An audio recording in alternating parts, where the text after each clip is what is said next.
नमस्कार दोस्तों, आज की इस वीडियो में हम चर्चा करेंगे श्री शिव महापुराण के तृतीय पार्वती खंड के अध्याय 1 से लेकर 9 तक की कथाओं के बारे में। विंध्येश्वर संहिता एवं द्वितीय रुद्र संहिता के सभी अध्याय मैंने अपने चैनल पर अपलोड कर दिए हैं। डिस्क्रिप्शन बॉक्स में दिए गए लिंक पर जाकर आप उन सभी का श्रवण कर सकते हैं।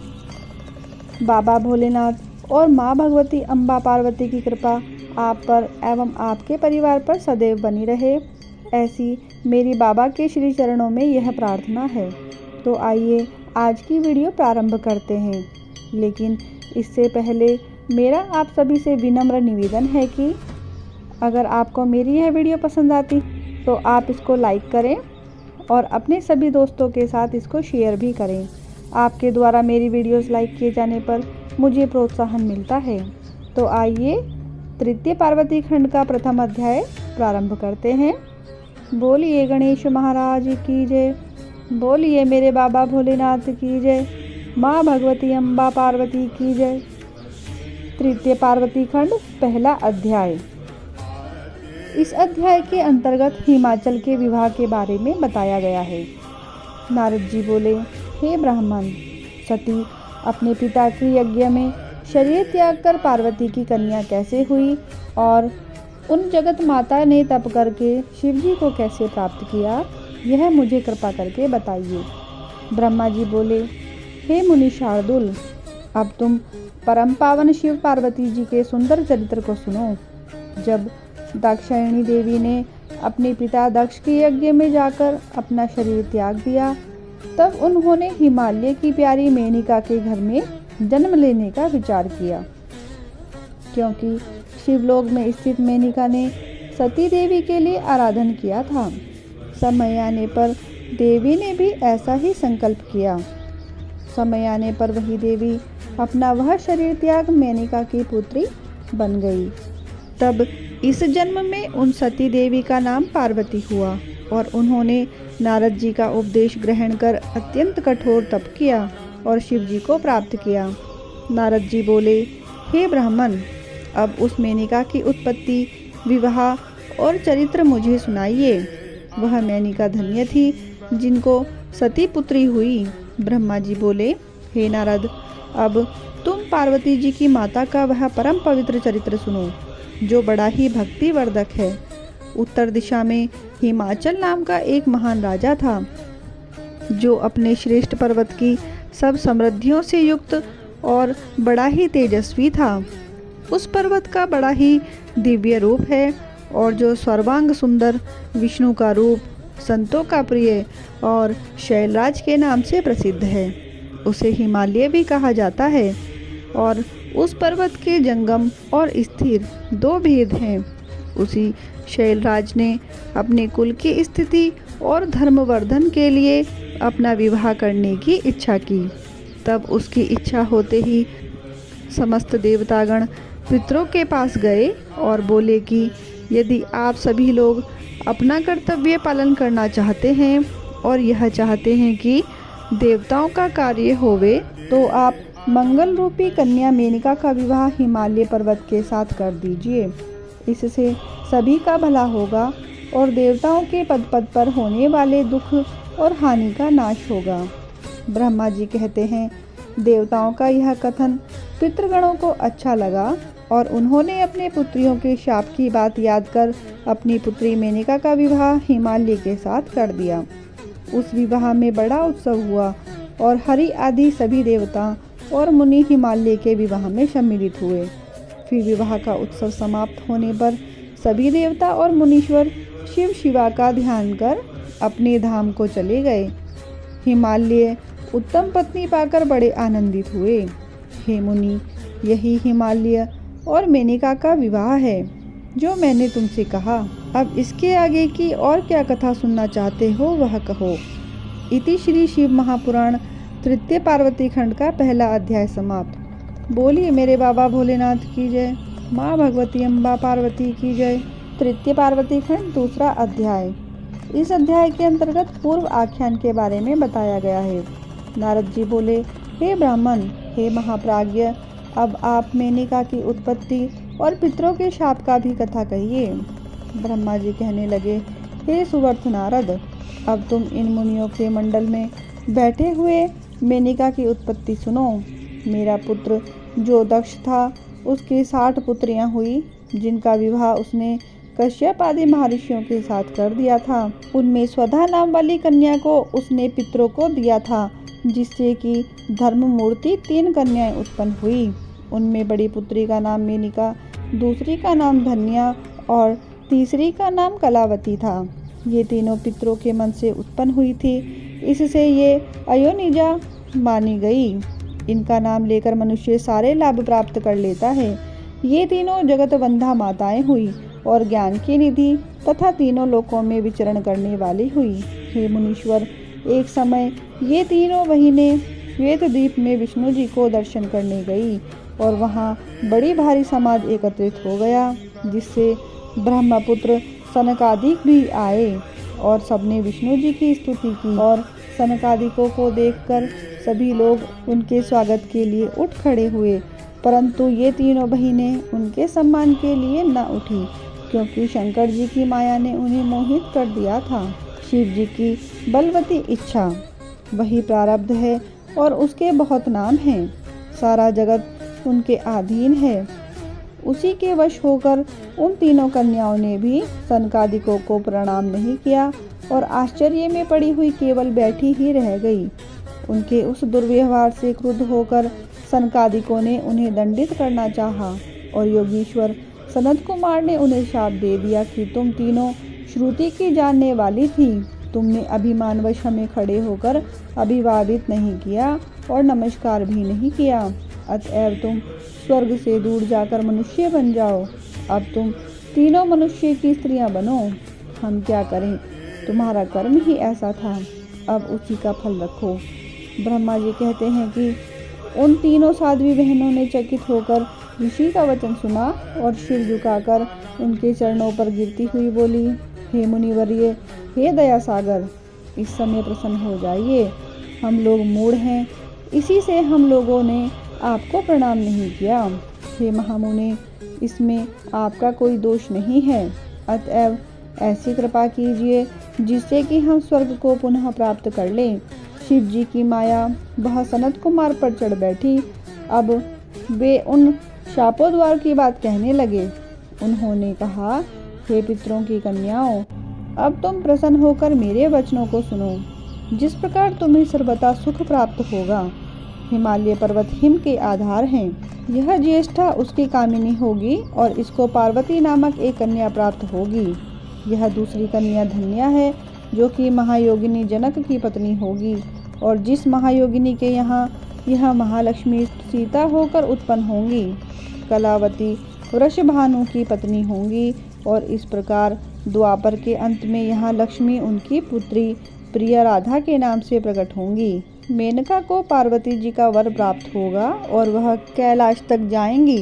धन्या जनक वंश में सीता को उत्पन्न कर शीरध्वज के मिलने पर वैकुंठ तक जाएंगी। कलावती वृषभानु को प्राप्त हो उसके साथ कौतुक क्रीड़ा द्वारा राधा के साथ जीवन मुक्त हो गोलोक तक जाएंगी, इसमें संदेह नहीं। भला बिना विपत्ति उठाए कहीं किसी की महिमा होती है? अच्छे कर्म वालों को दुख दूर हो जाने पर उन्हें दुर्लभ सुख प्राप्त हो जाता है। तुम पितरों की कन्या हो, इसीलिए तुम्हें स्वर्ग का विलास ही चाहिए। इसीलिए जब तुम विष्णु जी के दर्शन करोगी तो तुम्हारा कल्याण होगा। तुम शिव जी में भक्ति करने वाली हो, इससे तुम धन्य और पूज्य हो। मेनिका से पार्वती देवी उत्पन्न हो अपने कठिन तप के द्वारा शिव की प्रिया होंगी और धन्या की पुत्री सीता श्री रामचंद्र जी की पत्नी होंगी तथा कलावती की पुत्री राधा श्री कृष्ण की पत्नी होंगी। ऐसा कह मुनिराज अंतर्ध्यान हो गए और वे तीनों बहनें भी सुखी हो अपने धाम को चली गई। इति श्री शिव महापुराण तृतीय पार्वती खंड का दूसरा अध्याय समाप्त। बोलिए मेरे बाबा भोलेनाथ की जय। माँ भगवती अम्बा पार्वती की जय। तृतीय पार्वती खंड तीसरा अध्याय। इस अध्याय के अंतर्गत देवताओं की स्तुति के बारे में बताया गया है। नारद जी बोले, हे विष्णु के सतगुरु, हे परम बुद्धिमान और वक्ताओं में श्रेष्ठ ब्रह्मा जी, फिर इसके आगे क्या हुआ वह मुझसे कहिए। यह तो आपने बड़ी अद्भुत कथा कही है। मैना की पहली गति तो बड़ी शुभ है। मैंने उसका विवाह तो सुन लिया, अब उनका परम चरित्र कहिए। पार्वती मेनका से कैसे उत्पत्ति हुई और उन्होंने दुस्सह तप कर शिवजी को वर के रूप में कैसे प्राप्त किया। भगवान शंकर के इस यश का वर्णन कीजिए। ब्रह्मा जी बोले, हे मुनि, जब मैना का विवाह कर हिमालय पर्वत अपने घर आ गया तब तीनों लोकों में बड़ा उत्सव मनाया गया। हिमालय के घर भी बड़ा उत्सव हुआ। पश्चात हिमालय प्रसन्न हो मेनका के साथ विभिन्न सुखदायक स्थानों पर जाकर विहार करने लगा। इस समय सब देवताओं को साथ लिए विष्णु जी हिमालय के पास गए। हिमालय ने अपने को सब प्रकार बड़ा भाग्यशाली माना और उनका बड़ा सत्कार किया। उसने कहा, आज मेरा जन्म लेना सफल हो गया। आज मेरा बड़ा तप, ज्ञान और सभी कार्य सफल हो गए। जो इस प्रकार आप लोगों को एक ही साथ अपने घर पर आया हुआ देख रहा हूँ, कहिए मेरे योग्य क्या सेवा है। यह सुन हरि आदि देवताओं को विश्वास हो गया कि अब मेरा कार्य सिद्ध होगा। उन्होंने हिमालय से कहा, हे महाप्राज्ञ, जो पहले जगदम्बा उमा दक्ष की कन्या शिवजी की पत्नी हुई थी और जिन्होंने अपने पिता के अनादर से अपने प्रण का स्मरण कर अपना शरीर त्याग दिया था, वह सारी कथा आपको भी ज्ञात है, इसलिए हम लोग यहाँ आए हैं। ब्रह्मा जी कहते हैं कि हरि आदि के ऐसा कहते ही हिमालय ने तथास्तु अर्थात ऐसा ही हो कह दिया। तब सब देवता शंकर जी की पत्नी उमा की शरण में गए और एक अच्छे स्थान पर बैठकर जगदम्बिका का स्मरण करने लगे। उन्होंने दंडवत कर उन देवी को प्रसन्न करने के लिए कहा, हे उमा, हे देवी, हे माता, आप सर्वदा शिवलोक निवासिनी और सर्वदा ही शिव की प्रिया हो। हे दुर्गे, हे महेश्वरी, हम सब आपको प्रणाम करते हैं इत्यादि। इस प्रकार उनकी बड़ी स्तुति की और कहा कि हे माँ, तुम हम पर प्रसन्न हो जाओ, तुम ही जगत की स्थिति और पालन करने वाले हो। इस प्रकार उमा, सती, जगदम्बा, भवानी की स्तुति करते हुए सभी देवता उनके दर्शनों की परम लालसा से वहाँ खड़े हो गए। इति श्री शिव महापुराण तृतीय पार्वती खंड का तीसरा अध्याय समाप्त। बोलिए मेरे बाबा भोलेनाथ की जय, माँ भगवती अम्बा पार्वती की जय। तृतीय पार्वती खंड चौथा अध्याय। इस अध्याय के अंतर्गत देवताओं को सांत्वना के बारे में बताया गया है। ब्रह्मा जी बोले, जब देवताओं ने इस प्रकार स्तुति की तो कठिन दुख विनाशिनी दुर्गा देवी देवताओं के समक्ष प्रकट हो गईं। उनका अपूर्व तेज था। सभी देवता उनकी स्तुति करने लगे। विष्णु आदि सभी देवताओं ने जगदम्बा का दर्शन किया। सभी को उनकी कृपा प्राप्त हुई। सब आनंद विभोर हो बार बार उनको दंडवत करने लगे। फिर बड़ी स्तुति की और कहा कि हे माता, क्षमा कीजिएगा। श्रुतियों के कहने के आधार पर तथा अपनी दीनतावश हम आपसे यह कहते हैं कि पूर्व समय में आप हर की प्यारी दक्ष की पुत्री थी और फिर अपने शरीर का त्याग कर अपने लोक को चली गई, जिससे शिव जी बड़े दुखी हुए थे और उस समय भी देवताओं का कार्य नहीं हो सका था। इसी कारण हम लोग व्याकुल होकर आपकी शरण में आए हैं। अब आप देवताओं का मनोरथ पूर्ण कीजिए। हे शिवे, अब सनत कुमार के वचन को पूर्ण कीजिए। हे देवी, अब तुम पुनः पृथ्वी पर अवतार लेकर शिव जी की पत्नी बनो और अपनी अद्भुत लीला से देवताओं को सुखी बनाओ। इससे कैलाशवासी शंकर जी भी प्रसन्न होंगे और सभी का दुख दूर हो जाएगा। देवताओं की इस प्रकार की प्रेम और भक्तिपूर्ण विचारधारा को सुनकर शिवा प्रसन्न हो गई और उनके सब कारण विचार कर अपने प्रभु शिव को स्मरण करती हुई देवी उमा ने हंसकर देवताओं से कहा, हे ब्रह्मा, विष्णु, मुनियों और देवताओं, तुम्हारे दुख दूर होंगे, इसमें संदेह नहीं कि मैं प्रसन्न हूँ। मेरा चरित्र तो तीनों लोकों को सुख देने वाला है। मेरे द्वारा ही दक्ष को मोह प्राप्त हुआ है। मैं अवश्य ही पृथ्वी पर पूर्ण अवतार लूँगी। इसके और भी कारण हैं। पहले हिमालय और उनकी पत्नी ने मेरी सेवा की है। अब भी वे भक्ति पूर्वक मेरी सेवा करते हैं। इसीलिए मैं हिमालय के घर प्रकट होंगी, जिससे तुम्हारे सब दुख दूर हो जाएंगे। शिव की लीला बड़ी अद्भुत है, इसीलिए मैं उन्हीं की पत्नी होंगी। मैं जानती हूँ कि जब से मैंने शरीर छोड़ा तब से मेरे पति मेरी चिंता में दिगंबर हो गए हैं और मुझे सती के वियोगी महेश्वर आज भी मेरा वियोग सहन नहीं कर पा रहे हैं। मेरे कारण उन्होंने कुवेश धारण कर लिया है, गले में अस्थियों की माला पहन ली है और कभी शांति नहीं पाते तथा निरंतर जागते ही रहते हैं। वे रुद्र मेरा पानी ग्रहण करना चाहते हैं, अतः मैं हिमालय के घर जाकर अवतार लूँगी। मैं हिमालय की पत्नी मैना को सांसारिक गति दिखाऊंगी। मैं अपनी भक्ति से रुद्र प्रिया होकर महातप के द्वारा निसंदेह देवताओं का कार्य करूंगी। मेरा यह वचन सत्य है। अब तुम सब देवता अपने स्थान को जाओ और शिव जी का भजन करो। उनकी कृपा से निसंदेह तुम्हारे सब दुख दूर होंगे। कृपालु शिव जी की कृपा से सब मंगल ही होगा और मैं उनकी पत्नी होकर तीनों लोकों में वंदनीय एवं पूजनीय होंगी। यह कहकर वह विश्व माता अपने लोक को चली गई। देवता भी अपने धाम को चले गए। दुर्गा का यह चरित्र जो ध्यान से पढ़ेगा और सुनेगा, उसकी सब कामनाएं पूर्ण होंगी। इति श्री शिव महापुराण तृतीय पार्वती खंड का चौथा अध्याय समाप्त। बोलिए मेरे बाबा भोलेनाथ की जय। माँ भगवती अम्बा पार्वती की जय। तृतीय पार्वती खंड पांचवा अध्याय।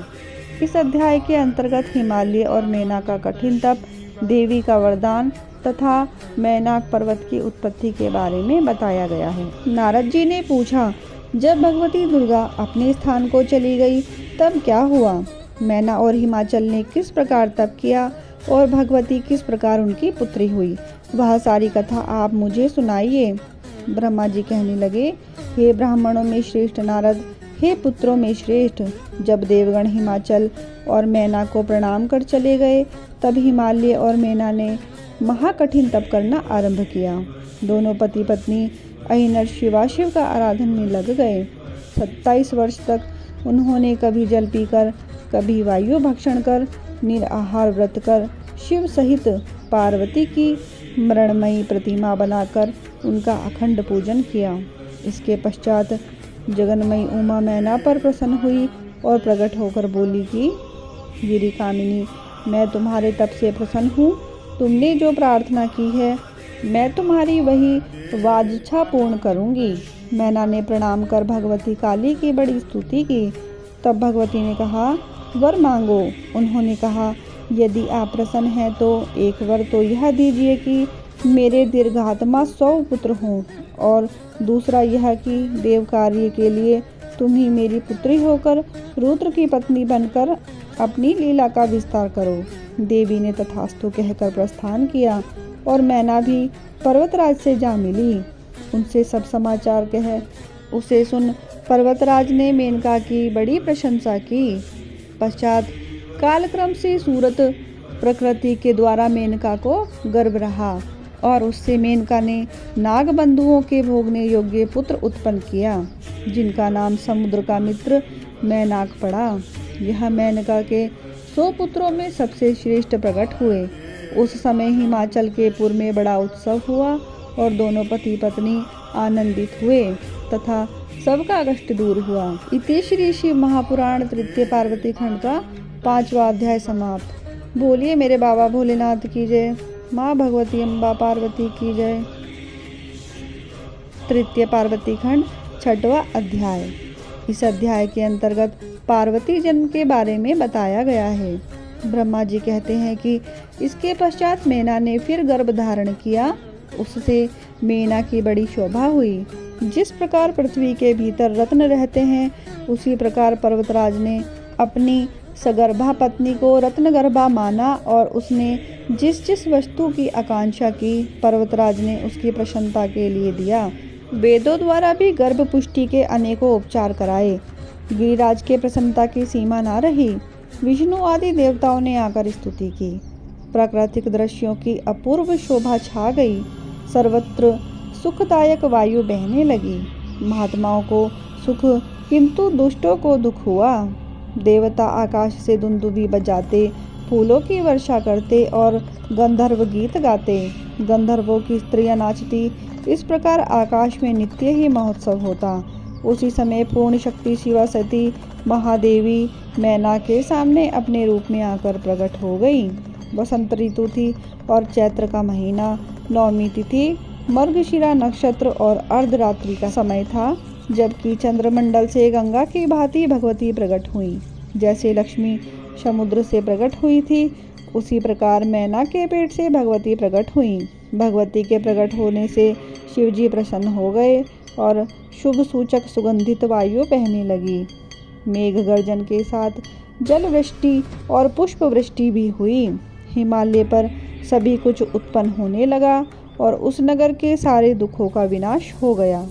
तब विष्णु आदि सभी देवता प्रसन्न हो बड़े वेग से वहाँ जगदम्बा का दर्शन करने आए और शिवा की बड़ी स्तुति की। देवताओं सहित ब्रह्मा जी ने अलग स्तुति की और स्वयं मैना ने भी हे जगदम्बे, हे महेशानी यह कहकर उन शिवा की बड़ी स्तुति की तथा यह आग्रह किया कि महेशानी, अब तुम कृपा कर एक छोटी कन्या के रूप में हो जाओ। हिमालय की प्यारी मेनका के यह वचन सुनते ही देवी प्रसन्न हो तत्काल ही बाल रूप में हो गई।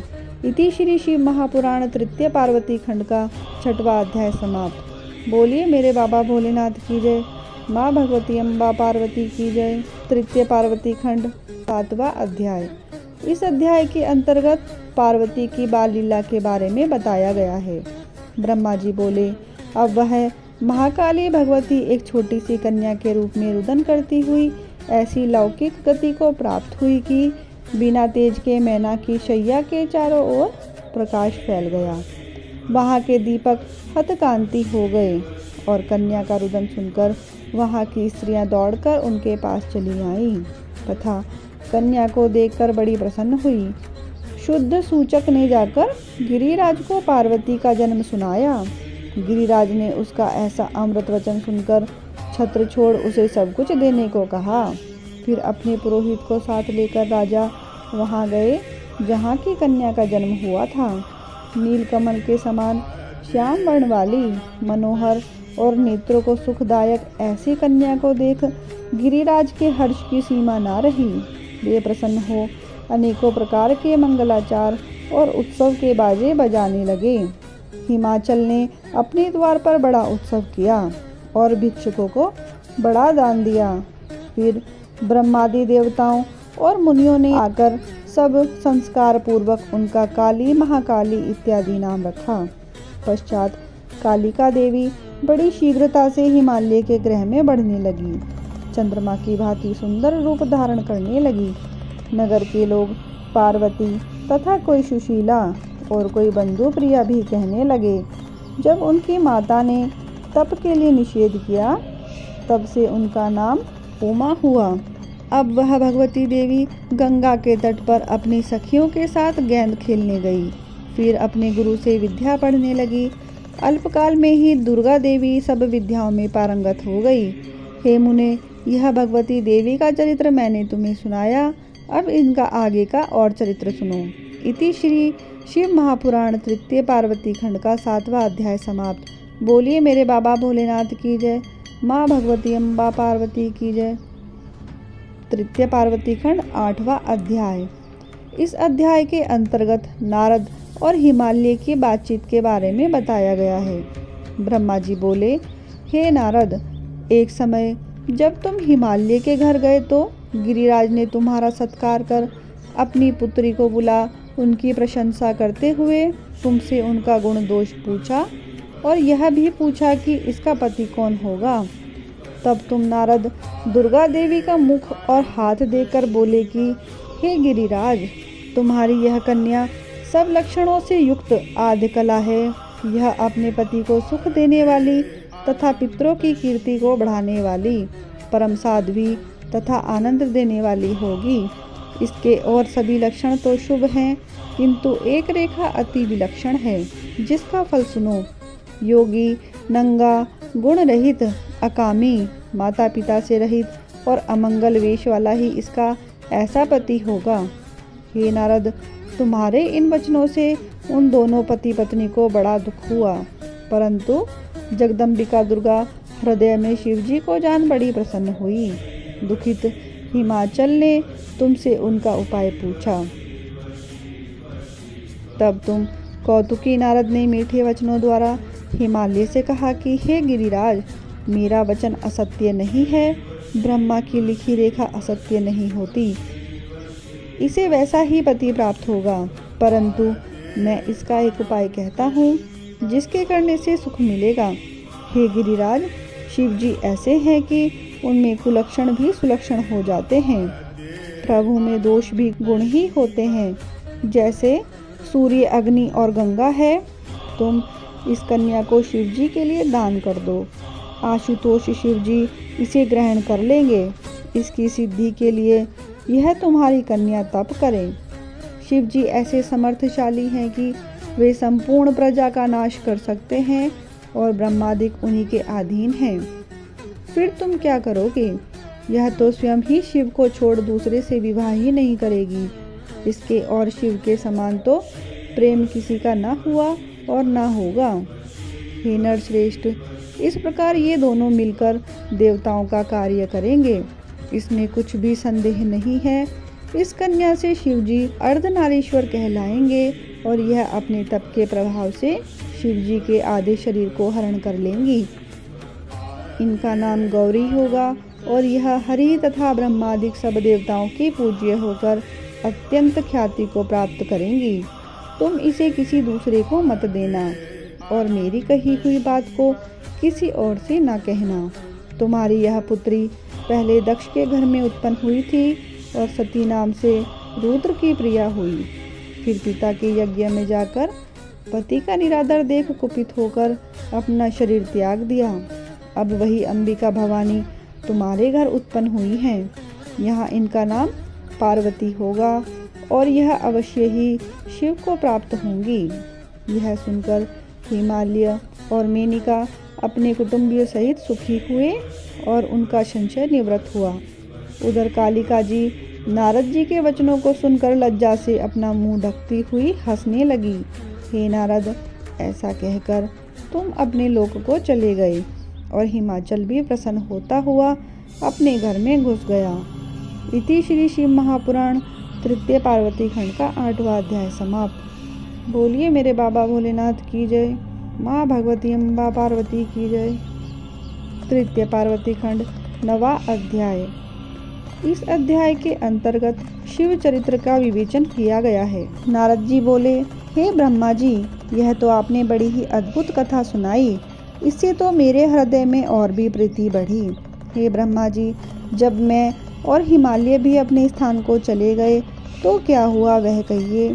तब ब्रह्मा जी बोले, हे नारद, तुम्हारे चले जाने पर मैना ने अपने पति के पास जा बैठकर कहा कि हे स्वामी, मैंने मुनि के वचनों को नहीं समझा। आप किसी सुंदर वर के साथ इस कन्या का विवाह कीजिएगा। इस कन्या के लिए सुंदर वर होना चाहिए। ऐसा कहकर नेत्रों में आंसू भरे मैना पति के चरणों में गिर गई। तब उसे उठाकर गिरिराज बोले, हे देवी, मैं तुमसे सत्य कहता हूँ, तुम भ्रम को त्याग दो। नारद मुनि का वाक्य कभी असत्य नहीं होता। यदि तुम्हारी पुत्री पर ऐसे ही अधिक स्नेह है तो उसके पास जाकर तप करने का आदेश दो। थोड़े ही दिनों में शिवजी इस कन्या का पाणी ग्रहण करेंगे और हमारे सभी अमंगल दूर होकर सब कार्य शुभ हो जाएंगे। यह सुन मैना प्रसन्न के पास आई और तप करने का आदेश देना चाहा, परंतु गिरिप्रिया स्नेहवश अपनी पुत्री से कुछ कह न सकी। पर पार्वती देवी ने माता के अंतर्भावों को समझ लिया। फिर तो पार्वती ने अपनी माता से कहा कि हे माता, मैंने आज ही ब्रह्म मुहूर्त में एक बड़ा सुंदर स्वप्न देखा है।